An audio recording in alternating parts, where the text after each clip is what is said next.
వేదిక పైన గౌరవ ముఖ్యమంత్రి శ్రీ నారా చంద్రబాబు నాయుడు గారికి, బొఫర్స్ కుంభకోణాన్ని బయటికి తీసుకొచ్చిన హిందూ మేనేజింగ్ డైరెక్టర్, ఒకప్పుడు ఎడిటర్గా పనిచేసిన శ్రీ ఎన్ రామ్ గారికి, రాజస్థాన్ పత్రిక చీఫ్ ఎడిటర్ ఓనర్ అయిన శ్రీ గులాబ్ కొఠారి గారికి, చిత్ర పరిశ్రమ అతిరథ మహారథులందరికీ, శ్రీ రామాచార్య గారి కుటుంబ సభ్యులు, వారి అబ్బాయి శ్రీ సుమన్ గారికి, శ్రీమతి శైలజా కిరణ్ గారికి, శ్రీమతి విజయేశ్వరి గారికి, రామోజీరావు గారి మనవలకి మనమనాలకి ప్రత్యేకించిన హృదయపూర్వక నమస్కారాలు. ముఖ్యంగా ఆయనతో పాటు వెన్నంటి ఉన్న ఆయన ఈనాడు పత్రికా కుటుంబానికి, జర్నలిస్ట్ కుటుంబానికి,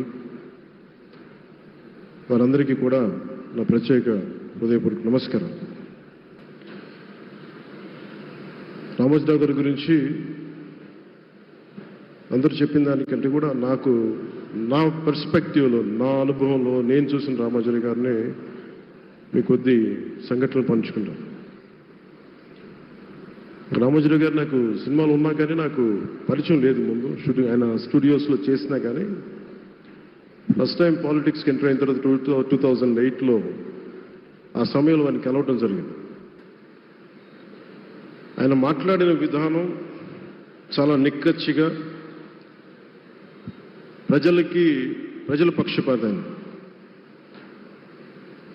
ఆయన మాట్లాడుతున్నంతసేపు నాకు మైండ్లో ఒకటే అనిపించింది, మనసులో జర్నలిస్టిక్ వాల్యూస్ని కాపాడటానికే ఆయన ఉన్నారు. ప్రజాక్షేమం, ప్రజా సంక్షేమం, ఈ పర్స్పెక్టివ్లోనే, ఈ కోణంలోనే ఆ చర్చ జరిగింది. నన్ను ఒకే ఒకసారి ఆయన 2019లో ఒక లంచ్కి ఆహ్వానించారు వారి కుటుంబ సభ్యులతోటి. ఆ రోజు ఆయన మాట్లాడింది దేశ పరిస్థితులు, ముఖ్యంగా పత్రికా స్వేచ్ఛ గురించి, పత్రికా రంగం ఎంత కీలకమైంది. ఆయన ఎప్పుడూ కాంప్రమైజ్ అవ్వలేదు. ఒక విషయం చెప్పాలి అంటే అది తనకి తెలిసిన వారు అవ్వచ్చు, తన సన్నిహితులు అవ్వచ్చు, స్నేహితులు అవ్వచ్చు, కుటుంబ సభ్యులు అవ్వచ్చు, జనం కోసం వచ్చేటప్పటికి నిష్పక్షపాతంగా, చాలా నిర్దాక్షిణ్యంగా ఉంటుంది ఆయన ఆలోచన పరిధి. అదే ఆయన ఈనాడు పేపర్లో రిఫ్లెక్ట్ అవుతుంది. నేను చాలాసార్లు అనుకునేవాడిని, ఒక వ్యక్తికి ఇంత, ఆయన ఆ రోజు లంచ్ తర్వాత కూర్చున్నప్పుడు ఆయన మాట్లాడుతుంటే ఆయన వేదనని నేను చూశాను. ఆయన నలిగిపోతున్నారు. నిజంగా పత్రికా స్వేచ్ఛ ఎంత అవసరం దేశానికి, ప్రజాస్వామ్యానికి ఎంత కీలకమైంది, అది ఆయన చెప్తుంటే ఆయన ఆవేదన నాకు అర్థమైంది. అలాంటి వ్యక్తి మీద ఎన్ని రకాల ఇబ్బందులు పెట్టారో మనందరికీ తెలుసు. ఒక పేపర్ ఒక్కటే నడపటం చాలా అది కష్టసాధ్యమైంది. కానీ దాంతోపాటు ఆయనకి నష్టపోవడానికి, జనరల్గా అలాంటి విలువలు, కమిట్మెంట్ ఉన్నవాళ్ళు మిగతా వ్యాపారాలు అంటే ఆయన్ని అన్ని రకాలుగా దాడులు చేయడానికి చాలా తేలిక. అలాంటి దాడుల్ని తట్టుకుంటూ యాజ్ ఎ జర్నలిస్ట్ ఆయన అన్కాంప్రమైజింగ్ యాటిట్యూడ్, అన్కాంప్రమైజింగ్ వాలర్, అవన్నీ ఆయన్ని నాకు చూస్తే చాలా చాలా ఆనందం వేస్తుంది. ఆయన ఒకటే చెప్పారు నాకు, your upcoming political leader, I wish you all the best. నీ జీవితంలో నువ్వు కాంప్రమైజ్ అవ్వకు, what ever you believe in, నువ్వు ఏదైతే నమ్ముతావో దాన్ని త్రికరణ శుద్ధిగా చేయని చెప్పి ఆయన చెప్పింది నేను ఈ రోజుకి మర్చిపోలేను. అలాంటి మహానుభావుడు సంస్మరణ సభకి నేను ఈరోజు ఇక్కడికి రావటం ఆంధ్రప్రదేశ్ ప్రభుత్వం భాగంగా నాకు నిజంగా చాలా ఆనందంగా ఉంది. రైట్ టు ఇన్ఫర్మేషన్ యాక్ట్ దారిలో చూస్తూ ఉంటుంది దాకా ఎగ్జిబిషన్లో 2008 రైట్ టు ఇన్ఫర్మేషన్ యాక్ట్లో ప్రజలకు ప్రతిదీ తెలియాలి, ప్రభుత్వంలో ఏం జరుగుతుంది, ప్రభుత్వం ఏం తీరుతలు ఎలా ఉంది అని.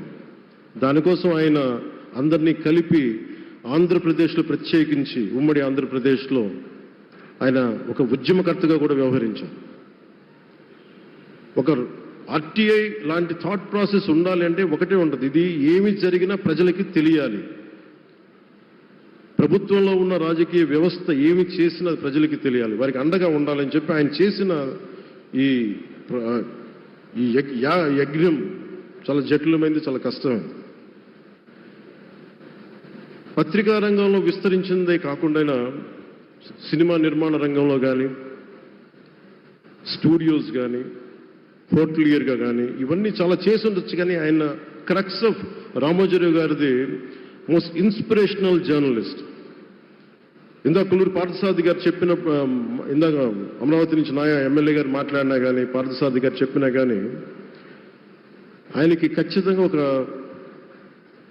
విగ్రహం పెట్టాలని. ఎందుకంటే జర్నలిస్ట్ విలువల్ని కాపాడి ఆయన ఎందుకు ఇన్స్పిరేషన్ అంటే ఎన్ని కష్ట నష్టాలు వచ్చినా, ఒక జర్నలిస్ట్గా ఉండటం వేరు, ఒక పత్రికాధిపతిగా ఉండి అన్ని ఒడిదుడుకులు ఎదుర్కొని ఆయన కుటుంబాన్నంతా బెదిరించినా కానీ, ఏమి చేసినా కానీ జనరల్గా కుటుంబ సభ్యులు కష్టం వస్తే నలిగిపోతాం.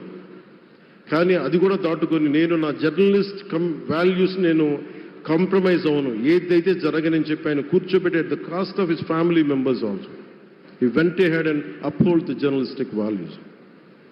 వారికి దానికి చాలా చాలా సాహసంగా నాకు చాలా ఆనందం వేసింది. ఆయన ఆఖర్లో ఎలక్షన్ రిజల్ట్స్ వస్తాయి, ఎప్పుడు వస్తాయి వీటన్నిటి అనుకున్న టైంలో నేను ఒకటి అనుకున్నాను, ఆయన ఆరోగ్యం క్షీణిస్తూ ఉంది, బాగుండు, ఆయన ఈ విజయ వార్త వింటారా లేదా అనేది నేను ఒకటి ఆలోచిస్తూ ఉన్నాను. సో నేను శ్రీమతి శైలజా కిరణ్ గారిని, సుమన్ గారిని, శ్రీమతి విజయశ్రీ గారిని అడిగినప్పుడు నేను ఒకటి అడిగాను, ఆయన విన్నారా అండి, ఆయనకి మాటలు వినిపించినాయా? అందరూ చెప్తారు ఆయనకి వినిపించట్లేదంటే, లేదు, చాలా ఒక 24 గంటలు ఆ విజయాన్ని దశాబ్దం పాటు నలిగారు, దశాబ్దన్నర పాటు నలిగి ఆయన్ని నలిగిన తర్వాత ఆయన అలాంటి వ్యక్తి విజయ వార్త వినకపోతే అక్షోభిస్తుందేమో ఆత్మని అనిపించేది. కానీ విజయ వార్త వినే ఆయన పరమదించారు. అందుకు నాకు చాలా ఒక తృప్తినిచ్చింది. అలాంటి మహానుభావులకి నా నివాళులు అర్పిస్తూ ఆయన నుంచి ఎవరైనా నేర్చుకోవాల్సింది, ప్రజాస్వామ్యాన్ని పరిరక్షించడానికి ఎవరి స్థాయిల్లో, ఒక పత్రికాధిపతిగా కావచ్చు, ఎవరు ఏ స్థాయిలో ఉన్నా దాన్ని మనం కాపాడాల్సిన అవసరం ఉంది. అలాగే ఆయన జర్నలిస్టిక్ వారసత్వ ప్రవాహం అంటే ఉదాహరణకి ఈనాడు, ఈటీవీ తాలూకు ప్రజెంటేషన్ ఆఫ్ న్యూస్ చాలా న్యూట్రల్గా, అన్బయాస్డ్గా ఉండదు. ఏదైనా విషయం చెప్పేటప్పుడు నా గురించి ఎంత రాస్తారో, నన్ను తిట్టాలనుకున్నప్పుడు అంతే తిడతారు. అంటే నువ్వు చేసే పనిని బట్టే గుర్తిస్తారు తప్ప నాకు తెలుసు కదా అని చెప్పి మళ్ళీ దానికి ఫేవరెటిజం ఉండదు. అది తెలుగుదేశం పార్టీ కావచ్చు, ఇంకొక పార్టీ కావచ్చు, కాంగ్రెస్ కూడా కావచ్చు. కాంగ్రెస్ చేస్తే కాంగ్రెస్ని ఆయన్ని పైకెత్తిన సందర్భాలు ఉన్నాయి. అలాగే ఏ పార్టీ తప్పులు చేసి నచ్చని, ప్రజలకి ఇబ్బందికరమైన సంఘటనలు జరిగినప్పుడు ఏం మాత్రం వెనకాడకుండా ఫ్రంట్ పేజీలు వేసేవాడు. ఫ్రంట్ పేజ్లో మరీ చాలా బలంగా చేసేవాడు. సో అందుకే నాకు అనిపించింది ఒక జర్నలిస్టిక్ వాల్యూస్, ఆయన తాలూకు వారసత్వ ప్రవాహం ప్రతి జర్నలిస్టు పుణికిపుచ్చుకోవాలి, అది తీసుకోవాలి. ఒక నది ఒక ప్రవాహం వెళ్తున్నప్పుడు మన స్థాయి, అది నువ్వు ఒక చిన్న బకెట్తో తీసుకుంటావు, చెంబుతో తీసుకుంటావు, ప్రవాహంలో నీళ్ళు అన్నట్టుగా రామోజీరావు గారి జర్నలిస్టిక్ వారసత్వ ప్రవాహాన్ని మనం ఎంత తీసుకుంటాం అనేది మన స్థాయిని బట్టి ఉంటుంది. అది ఒక మోటార్ వేసి ఒక ట్యూబ్ మనకి పైప్లో తోడుకునేలాగా ఉండొచ్చు, లేదంటే నా స్థాయి ఇంతే అంటే కూర్చోబెట్టి ఒక చెంబుతో తోడుకోవచ్చు.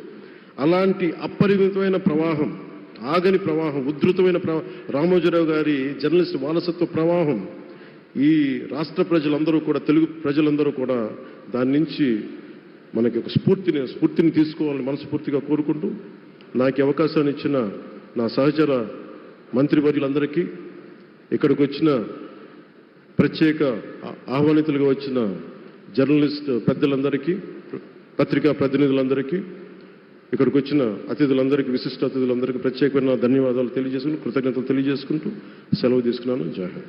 Thank you honourable deputy chief minister గారు.